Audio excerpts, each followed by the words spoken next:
The declaration of policy, of course, it is the states shall promote the general welfare and safety of both pedestrians and motorists, and hence shall outlaw the practice of all motorcycle and motorized vehicle endurance events that jeopardize road safety.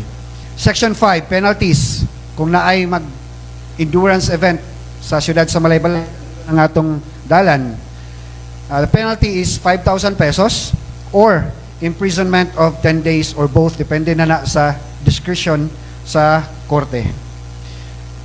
Other than kaning 5,000 or 10 days imprisonment, kung in kaso na yung tungod sa event, Mr. Chair, na aksidente, so nakabutang dali sa second sentence that the penalties herein provided be without prejudice to the imposition of additional penalties resulting from the commission of other crimes or offenses occasioned by this in According to the Philippine Statistics Authority or PSA, there has been an alarming increase of motorcycle-related accidents over recent years. Thousands have been injured. Thousands have died because of this.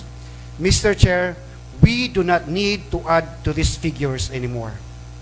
Naalay mga exceptions. If it is sanctioned by the national government. Of course, kung moingon ang national government nga na event ngayon ani, wala kitay mabuhat sa siyudad sa Malaybalay because we cannot impose against a national government.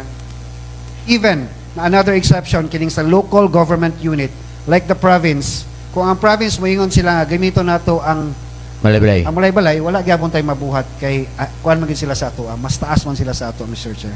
That's why I'm putting some exceptions.